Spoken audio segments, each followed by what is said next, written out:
Oh, well, hello everyone, and what a great day this is. My name's Costa. As many of you may well know, for those of you that don't know, I am fortunate enough to be the Junior Landcare Ambassador, and I am very excited about this event, the NextGen Landcare event. This is the first time we've done anything like this, and it's a wonderful opportunity for us to bring everyone of all ages, but particularly that generation from junior landcare to landcare, where we've always had a gap there, and this is an opportunity for us to actually see the groups and individuals that are out there doing incredible things. And a lot of that is around Intrepid Landcare, who you're going to learn a lot about, because many of our presenters today are out there doing incredibly intrepid things out in our landscapes. And it gives me such a wonderful feeling. It's really beyond hope, because I think what all of these groups are doing is saying, hey, we are looking at where things are with the environment and we want to do something. And I think this forum is an example and an opportunity for all of you out there who are keen to do stuff, to connect.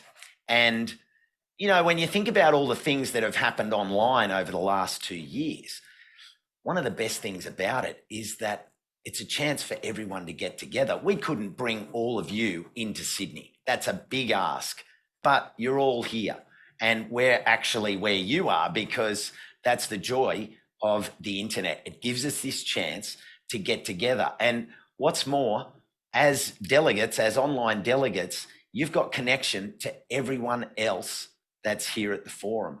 And I think that's the most important thing you need to leverage. You've got to take advantage of this. All of the speakers that you're going to see online, all of their details are there so that you can connect. You can ask questions. Take advantage of the chat function and connect with people. Put your thoughts up. We want ideas. We want your take on things, because I was only speaking to one of the Intrepid team here today, and the amazing thing is you have so much knowledge and information at this point in your lives, and we don't want to value or judge that or place that in any year or arithmetic order and say, oh, well, you may only be 21 or you may be 25, or, you know, I've been doing this for so many years. It's not that. This is about sharing information. It's about getting together and understanding that we don't have to repeat all of the logistics. We can look at the modular aspect of these projects and say, wow, oh, that's interesting what Intrepid up in the Hunter did, or that school in southwestern Victoria, they're doing incredible things. That's the key to what this event is today, getting the information out there. And we can amplify. All of us have these things, and we can amplify it. The more we share this information, the more over the next 3 days of the Landcare Conference, the more we share our projects, the more we let the broader world know, then we're not just living inside this group. We're actually putting it out there to the public. We're actually thinking about those big challenges that we face, which really a lot of this is about succession. How do we get the youth voice into the Landcare structure? And you are already doing it. And today is this chance for you to shine. And we want you to.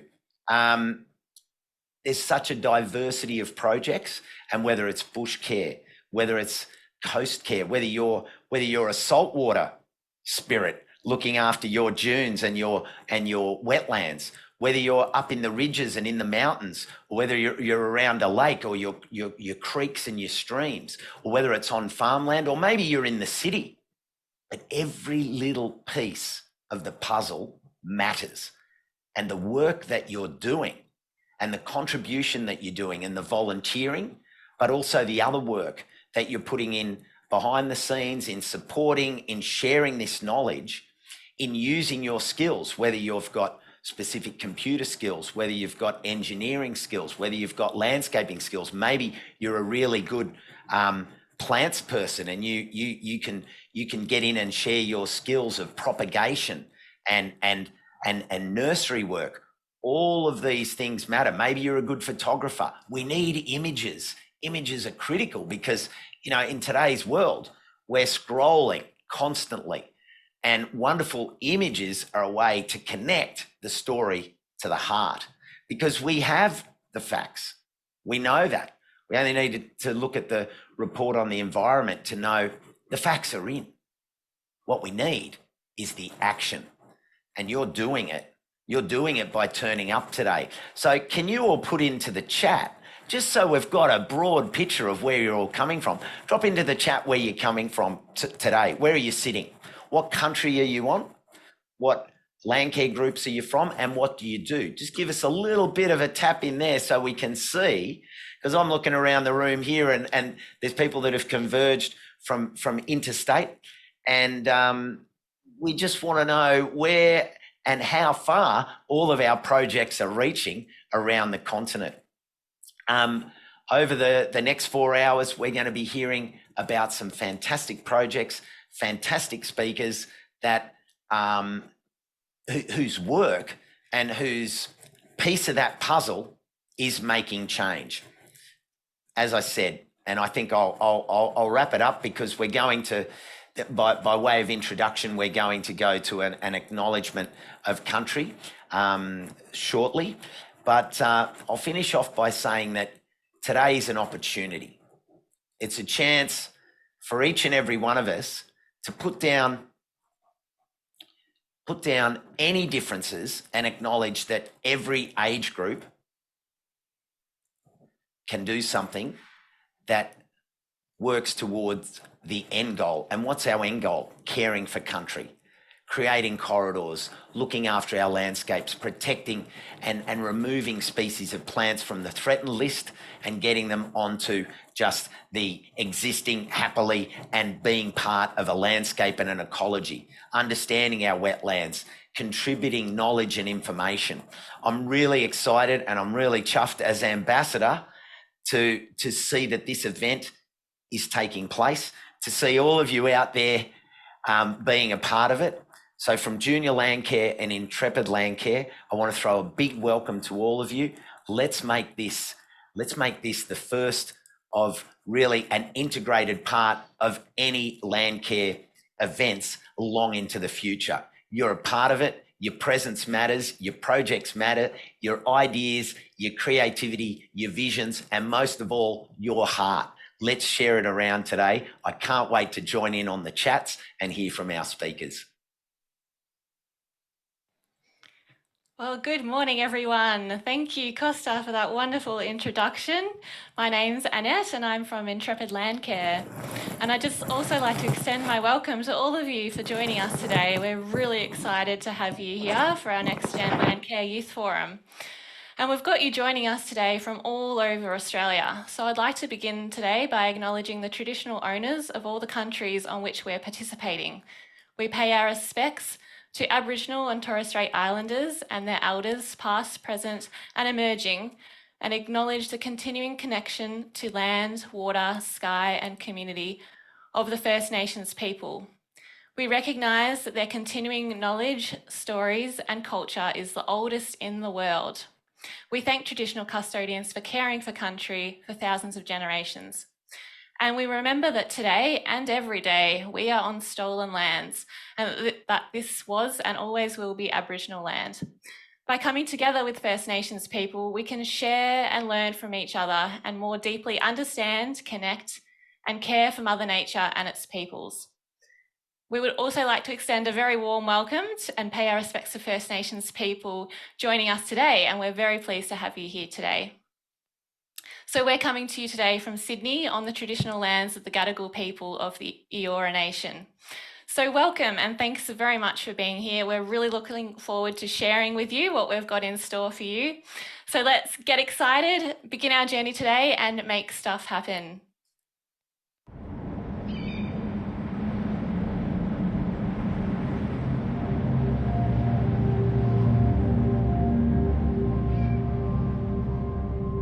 We are at a unique point in human history.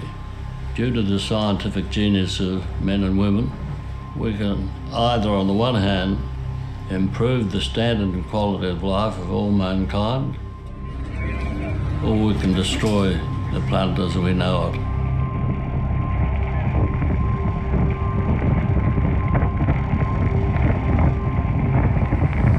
And achieving progress down that second course won't happen by accident.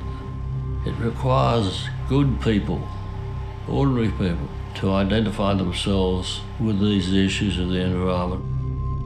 And so it's my plea that everyone, young people in particular, should learn about these things, learn about these alternatives, these stark alternatives that we're facing, and use their efforts to persuade their fellows, to persuade political leaders that action must be taken.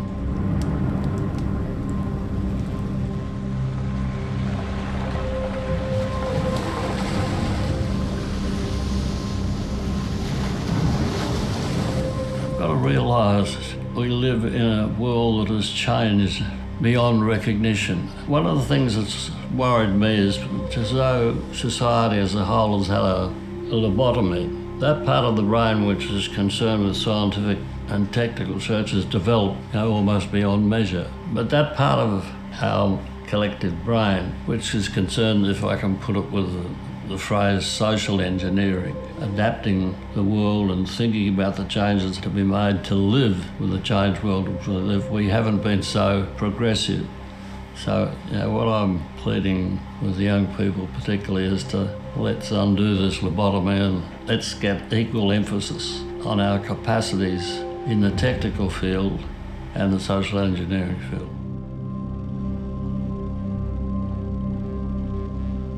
Read as much as you can, learn as much as you can, and talk as much as you can.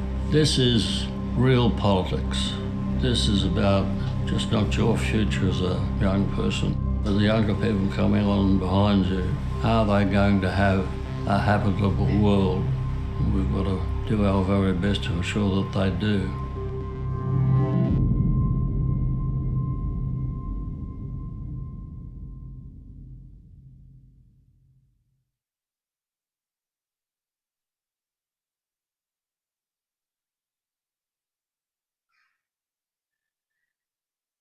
Hello, everybody. So my name's Megan, and I'm from Intrepid Landcare, and a very warm welcome to you all again for joining us here for our very first NextGen Landcare Youth Forum. So that was the late Bob Hawke, former Prime Minister, who was one of the instigators of the Landcare movement here in Australia. And now this movement is over 30 years old, and there are literally tens of thousands of volunteers working across the country, doing stuff that matters, addressing environmental issues that are important in their communities. And when I got involved in Landcare, which was 2007, I was fresh out of uni. I had no idea that this movement was all around me, that there were people in my community taking action on the things that I was actually really worried about. And to be honest, I had quite a bit of anxiety about the destruction I'd seen in my local area. I could see all of these things and had absolutely no pathway or no idea what to do about it. And it wasn't until I heard about a volunteer group to get involved in that my entire life changed. And suddenly I was surrounded by all these amazing people who were knowledgeable and going and giving their own time to going and restoring entire headlands and creek lines and cleaning up beaches and actually taking action on the stuff that I was worried about. And so I joined in, and suddenly I felt like I could be part of something meaningful. But what I did notice when I did get involved was that there weren't very many young people involved. In fact, I was often the youngest person turning up in my community.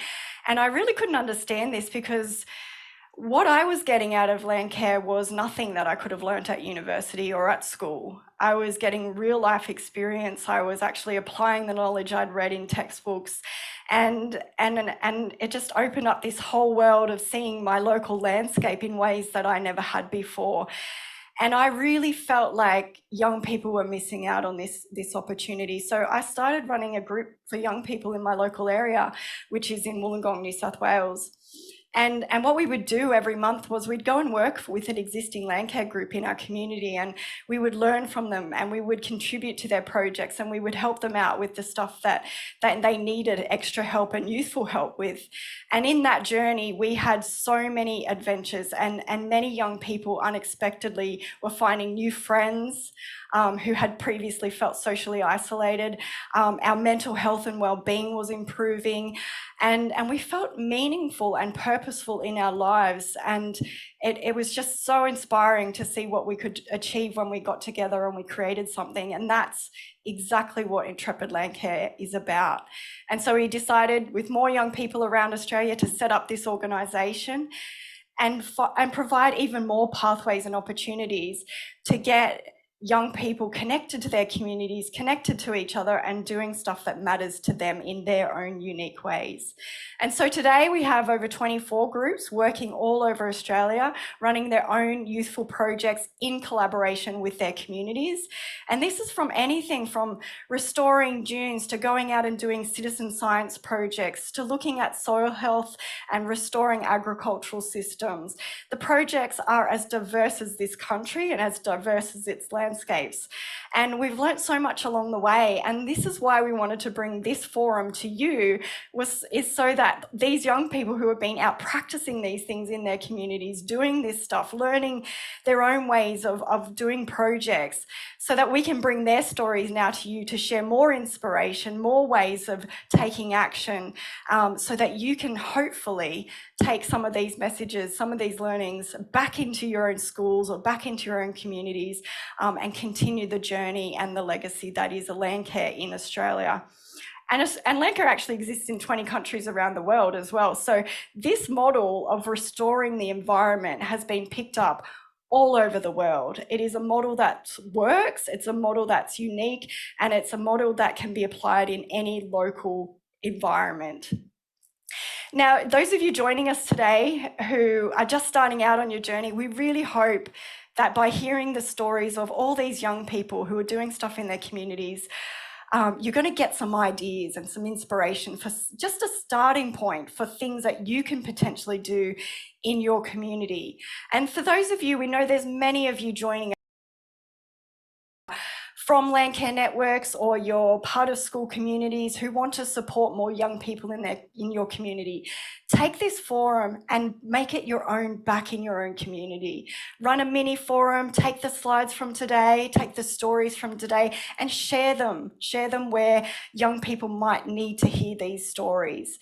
We've also worked really hard to produce a journal that will help you along with today's activities, but it's also a standalone resource that you can use, you can take home, you can fill it out, you can get your ideas down at any point in your journey. We really wanted to create something that you would find useful and you'd be able to apply anywhere. So we'll be guiding you through this today, and hopefully you get some ideas. And the first part to start, as you move through hearing these amazing young people's stories, is the Scribbles and Notes section. If you've got this in front of you, jot down your ideas, anything, any inspiring quotes or project ideas that might come into your mind, or anything else that comes to you as you're listening. These can be the seeds for something amazing. You never know what's possible.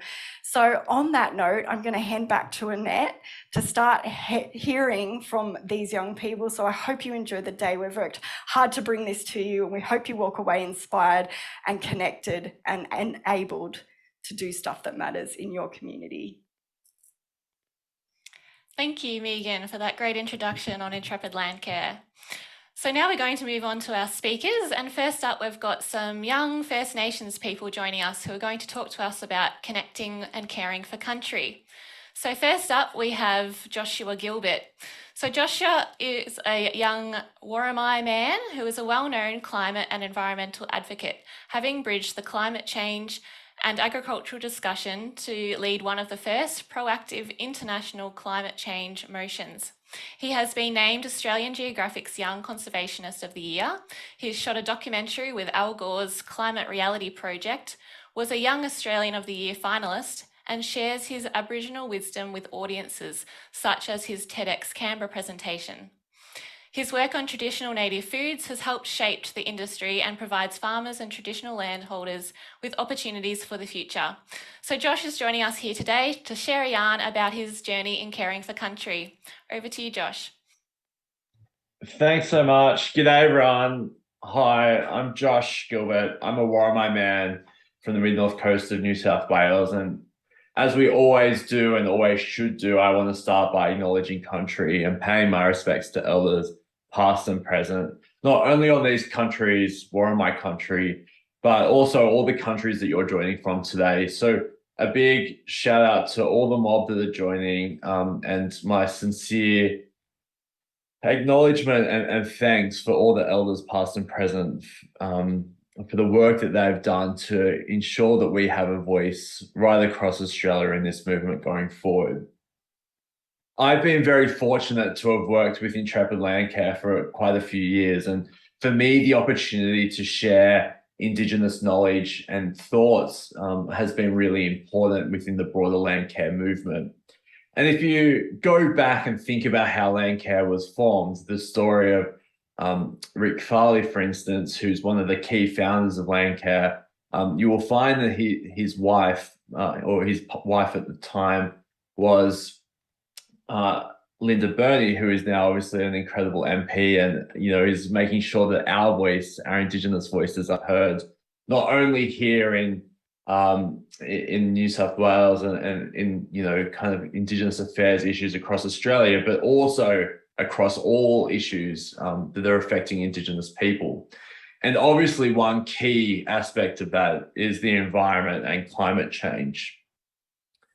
I've worked in the climate change space for probably the last 7 or 8 years, which probably ages me a little bit, feeling a bit old in the youth demographic of Landcare. But for me, what I hope to achieve is to bring a story and history of what I know as truths, what I've been taught, and what I have learned from my elders and my family, to bring that into a modern context. I think too often when people think about Indigenous ideas and values, we think about that as being quite in the past or quite historic, that we think about Indigenous people as this really static culture, almost denying Indigenous people the view that we can move on into this world of modernity and modern society.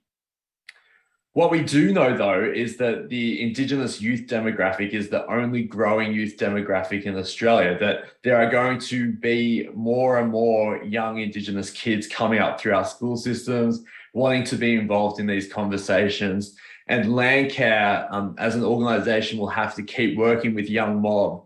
And that, for me, fills me with a lot of excitement, because we will have the ability to continue to share our knowledge, our learnings, and our truths on country.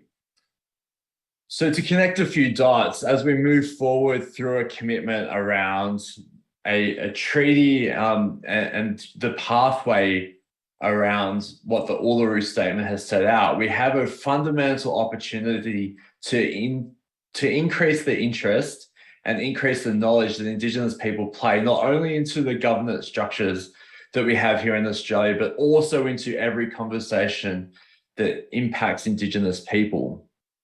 This is fundamentally important in the agricultural and the environmental space. Despite colonisation and the impacts of it over the last 230 years, Indigenous people still own, through Western constructs, which is even more fascinating, but still own and have legal interests over 50% of Australia's landmass. So half of Australia is still protected by Indigenous interests, even through Western paradigms. For me, that's really fascinating, because obviously at the start of colonisation, if you think back to 1788, Indigenous views and thoughts and our rights to lands and our knowledge of land was basically thwarted, that the government and the people who were colonizing this landscape at the time basically wrote us out and said that we didn't have access, we didn't belong to the land, and nor should we engage with it. So bring it forward over 230 years forward, we know that these interests are growing, that there is more and more Indigenous land being looked after, managed, and thought about by Indigenous people than what there is non-Indigenous people in Australia, as is what had been, 60,000+ years before colonization. So as we continue this voice of truth-telling on country, thinking about how we as people have adopted through this land, we know that this idea of Indigenous people and culture being quite static, that, it hasn't moved on for the last 230 years, will continue to be tested and challenged. We have to think about what Indigenous people are like today. My skin color is a good example of how my mob has adapted to this landscape. The way in which we were challenged by agriculture almost 200 years ago, 200 years next year actually, that we were challenged to be on our lands, challenged around our identity, and had to fight for the very interest of us staying here on country, protecting it, and protecting the environment that really sat around us and underpinned our culture. We can no longer practice culture in a way on this country that makes sense to us as people. No longer can our men or our boys transform to men through this country in the mountain ranges out to the side of me here, because it would just be impractical. No longer do we have the large amounts of landmass to transform from this country, the mountain hilly country, over to the sea country when the environment tells us to, because we don't have that vast track and that ability to do that. We need to really think about this in a really new and insightful way, and how we can continue that connection so that we can continue having mob on country, to think about the way in which we might do that in a really thoughtful manner, and the way in which us as people and our culture has adapted and will continue to need to adapt to the modern world. My hope is that all of you start thinking about what a connection with Indigenous people might look like on your country.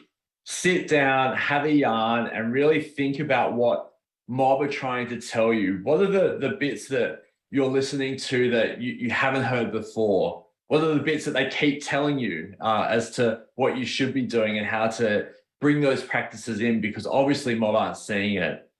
Think about how Indigenous voices have adapted because of climate change over the last 200 years and even before, to understanding how this modern world works, what those practices are going to have to be into the future, and how we can all work together as one society to build the beautiful picture that we all want Australia to be. As we have a governance model, and I mentioned Linda Burney, really moving forward this conversation of the Uluru Statement in Australia, we will have the ability for all people, not just Indigenous people, to have a voice around what this voice of Indigenous people will look like to our governance structures and to politics. And that's going to be foundational for not only the way in which we conduct business, but the way in which we work together going forward. And I think for me, the Landcare model really shows what that could look like. It shows the best practice. It shows the aspirations of all people and our common hope for a better future.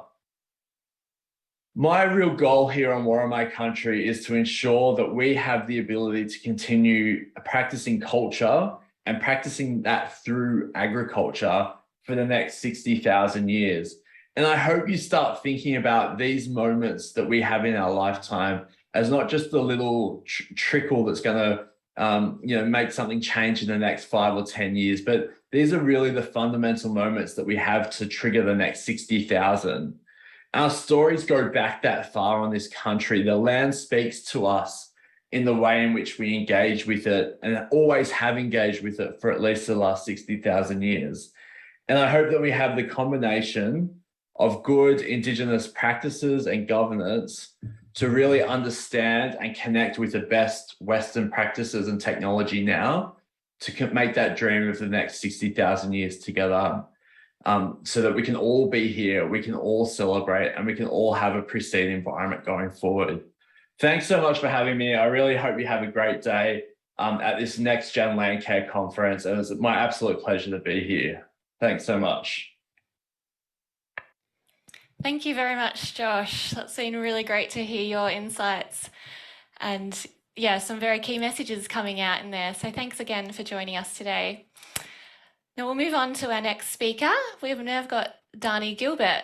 So Dani is a proud Kalarai Lachlan River Wiradjuri young woman, a community educator and a university student passionate about achieving just and sustainable outcomes for First Nations peoples, country, community and for young people.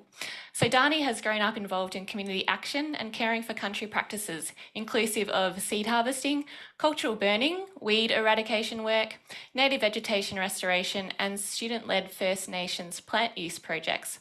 So these experiences have greatly shaped Dani's engagement with her studies, work and her future aspirations.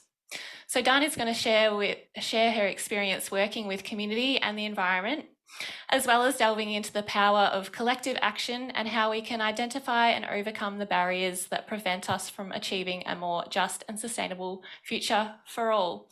So welcome, Dani. Thanks so much, Annette. So first I'd like to start off with an acknowledgement. Darwa nuna, darwa nunumo, yangu nalamayin dunimanyin, nunowari, dawawari, dindi, wangirali jinyin.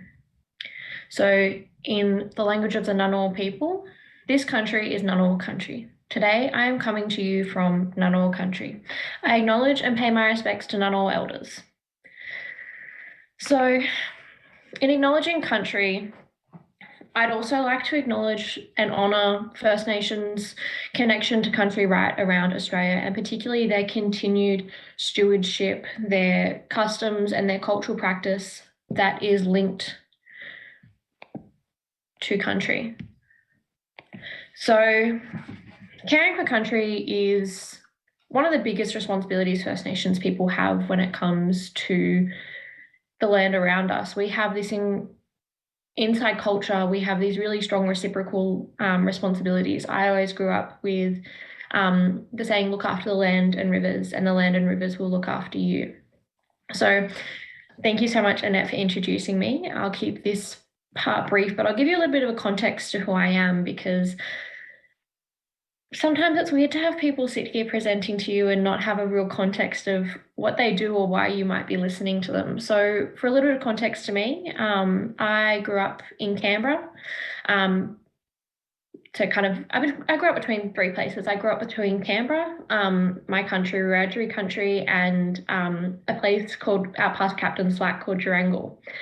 And in growing up, I had some really incredible experiences. I'm very lucky. I come from a very community-orientated family. So I grew up surrounded by community, surrounded by collective action, and surrounded by caring for country.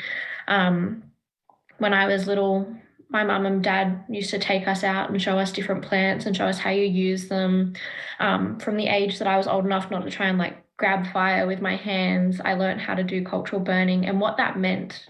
Because I think we have a lot of conversations these days about cultural burning and the importance of burning in a certain way, but we kind of miss other parts of the conversation that are around understanding when country needs to be burned. So I'm really lucky in that my cultural practice is continuing and has been continuing since time immemorial. So the photo you see on the slide here, this is 2020, when I went back out home towards Condobolin and was collecting weaving materials. So the mountain range you can kind of distantly see in the background, that's the Seven Sisters mountain range near Condobolin. And that's a really important site for my community. But I was kind of a teenager when I got into weaving. But that's a little bit about me and where I've gotten to. I'll talk a little bit more about my work and my studies maybe a little bit further down the line. But I want to ask a question of you all first, and that question is, when I say leaders of change and collective action, what's the first thing that comes to mind? You can type it in the chat, you can just kind of think of it to yourself, or you can write it down, whichever you're most comfortable with. But I kind of want you to reflect for a minute on, what do leaders of change look like to you?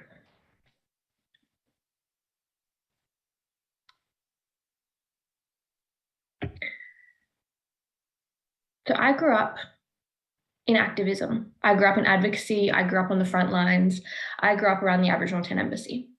So a lot of my formative years were surrounded by these incredible people who made incredible change through collective action. So sometimes when I think about leaders, I do think about those people front and center on the front lines. But they're not the only people I think of. I think often we're told that leaders are the people up the front, and only the most vocal, the most front-facing people are the people that create change. But that's not true. I've seen the power that having a voice and having that collective movement has, and being on those platforms. But I've also seen the power of the people who aren't up on that stage, who aren't at the front of that line, who are the people who are behind that, who support that, who make it happen. I think often because we see people up the front, we think that they're the ones who've done it all. And whilst often they have really, really helped, they're not the only people behind making that change. And I think we undervalue the power of being the people in the background. And not everyone is not everyone has to be comfortable being on the front line. You don't have to be up the front in order to make change. Change happens in all different forms. And there's lots of ways we can make change. I've been the person up the front. I've been the person on the front line. I know what that space is like. And I also know it's not the only space where change happens. And it's honestly not the space I'm most comfortable in making change. I love being a part of the community and a part of that collective action. That's where I find my comfortability and my power, is being with other people who want to achieve the same outcomes or have the same goals. So these are two photos. One is the 50th anniversary of the Tent Embassy. So the yellow flag, that's me. And that's where I'm really comfortable, being surrounded by people. And then the other one is the School Strike for Climate in 2019 in Canberra. That was really daunting, I'll be honest. I enjoy community. I enjoy protest. Public speaking, I'm still a little iffy on. But those are two spaces I've been in where I've seen change happen, or I've been a part of change. But I'm going to give you an example of some other places where I've seen change happen or been a part of change in, because I think it's important that we show the diversity of collective action, the diversity of change, and the diversity of people's skills and capability. Because no matter where you sit with your own skills and your own capabilities, you add value. That is the most important thing to know, is you add value no matter where you're at in your journey.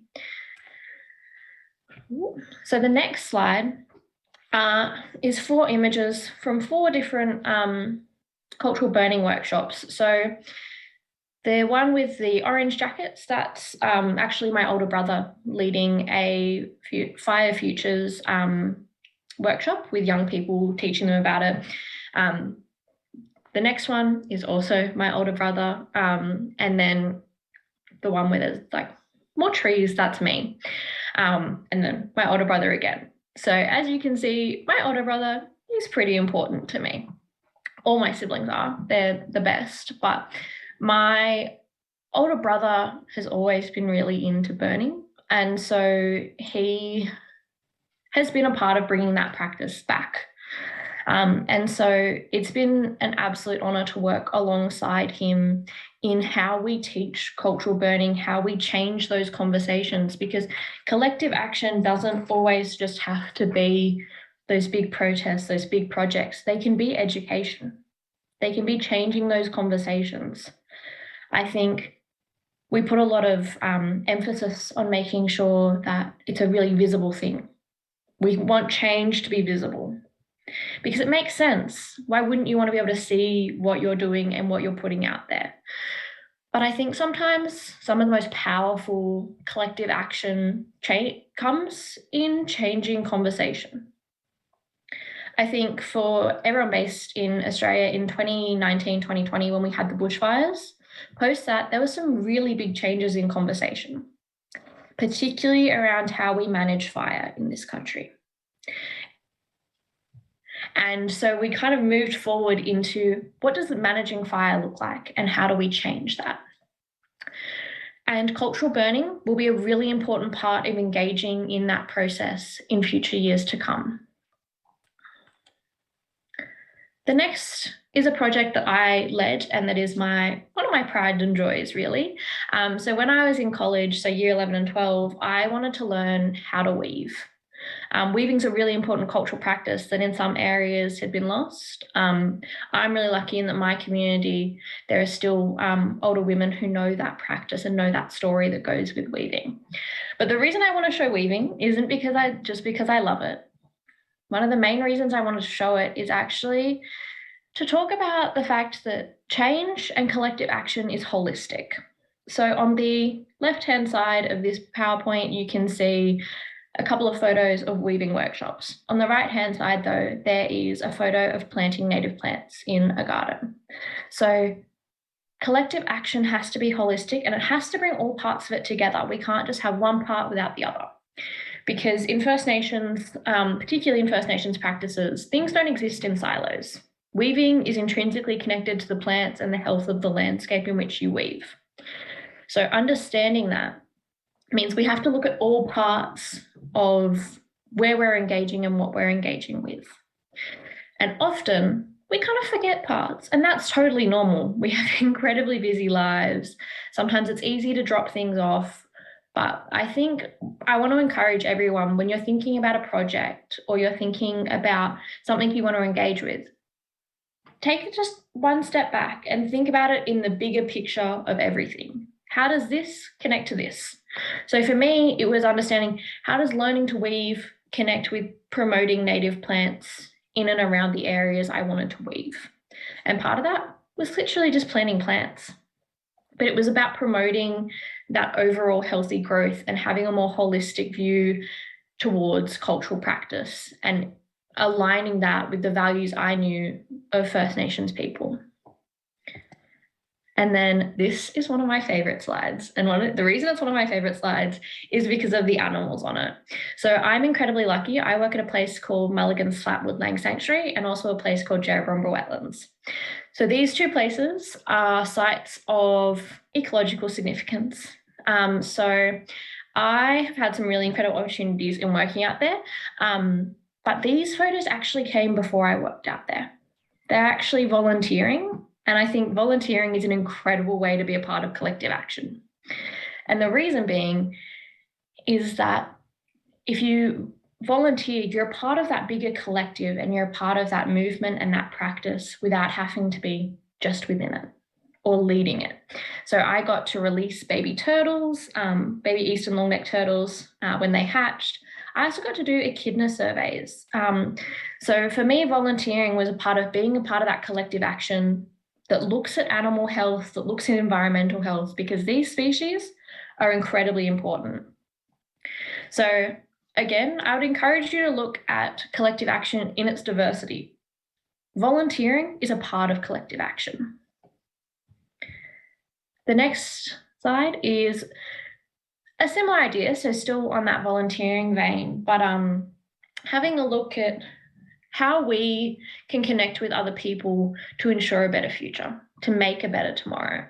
So this was doing a series of plantings in one of my local nature reserves, done with other young First Nations people who are part of a program called Kickstart My Career Through Culture, which looks at giving young people the skills to set into careers, but in a First Nations centric way. So understanding the connection and the depth that First Nations practices should play in the way we approach projects. And then my last slide is it's two photos that kind of highlight for me, I guess in some ways, what my why is. So as I said, I grew up in a really community-orientated family. And so community has always been one of my biggest whys. It's the reason I engage in some of the ways I do. It's the reason I understand landscapes and cultural practice in the way I do is the community I had around me. So one of my biggest tips to you guys would be to find your why. What drives you to do what you do? Is it a love for animals? Is it a love for the environment? Is it a love for being around other people who are engaged in the same fields you are?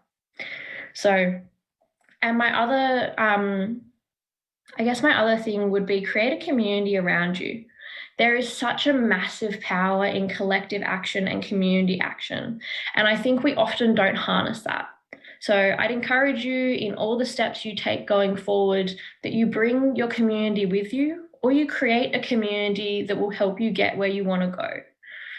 And last but not least, I want to especially remind everyone that no matter where your skills lie, no matter what your comfortability is, you add value in the spaces you're in. You add value just by being there.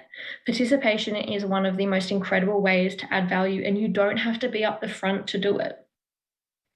Thank you so much for listening to me, and enjoy the rest of the conference. You are in for some incredible speakers.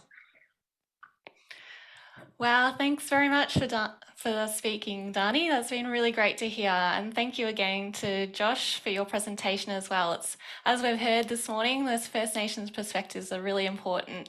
So I'd just like to invite you just to have a bit of a reflection on what you've heard this morning from Josh and Dani, and just think about anything that's new or interesting that's come up for you when listening to these presentations, because there's been lots of really insightful things that Josh and Dani have shared with us today. So I invite you to share that in the chat as we move forward. But I'm now going to switch over to Chris Johnston. So Chris is another one of our Intrepid Landcarers, and he's going to invite the next speakers coming up. So thank you again, Josh and Dani.